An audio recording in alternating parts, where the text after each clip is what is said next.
Absalom's death.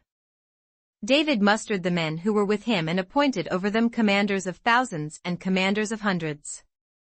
David sent the troops out, a third under the command of Joab, a third under Joab's brother Abishai son of Zeruiah, and a third under Ittai the Gittite.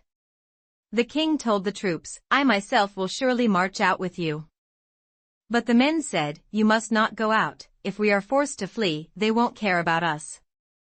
Even if half of us die, they won't care, but you are worth 10,000 of us. It would be better now for you to give us support from the city.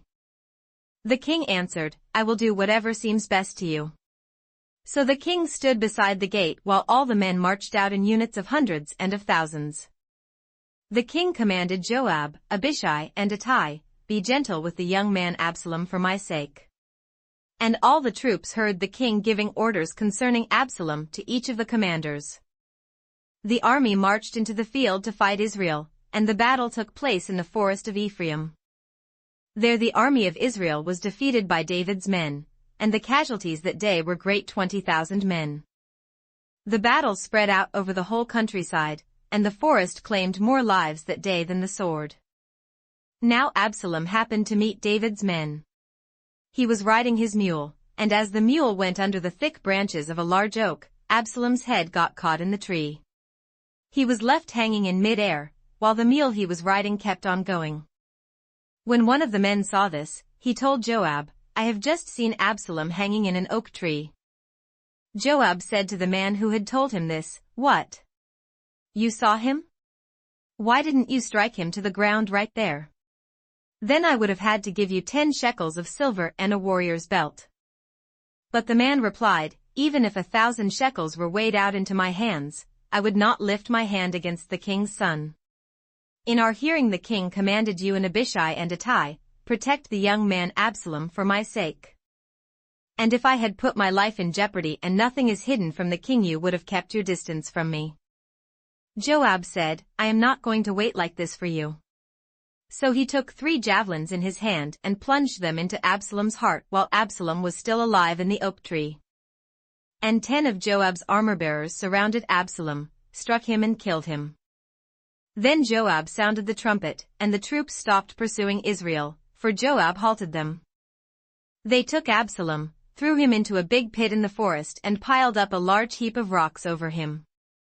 Meanwhile, all the Israelites fled to their homes. During his lifetime Absalom had taken a pillar and erected it in the king's valley as a monument to himself, for he thought, I have no son to carry on the memory of my name.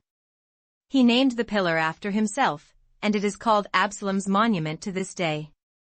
Now Ahimaaz son of Zadok said, Let me run and take the news to the king that the Lord has delivered him from the hand of his enemies. You are not the one to take the news today, Joab told him. You may take the news another time, but you must not do so today, because the king's son is dead. Then Joab said to a Cushite, Go, tell the king what you have seen. The Cushite bowed down before Joab and ran off.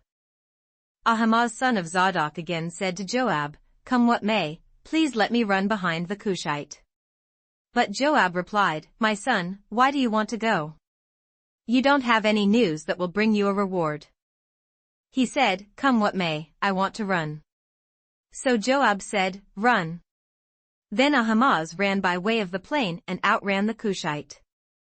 While David was sitting between the inner and outer gates, the watchman went up to the roof of the gateway by the wall. As he looked out, he saw a man running alone. The watchman called out to the king and reported it. The king said, If he is alone, he must have good news. And the man came closer and closer. Then the watchman saw another man running, and he called down to the gatekeeper, Look, another man running alone. The king said, He must be bringing good news, too. The watchman said, It seems to me that the first one runs like Ahimaaz son of Zadok. He's a good man, the king said. He comes with good news. Then Ahimaaz called out to the king, All is well. He bowed down before the king with his face to the ground and said, Praise be to the Lord your God.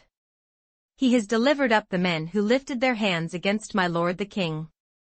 The king asked, Is the young man Absalom safe?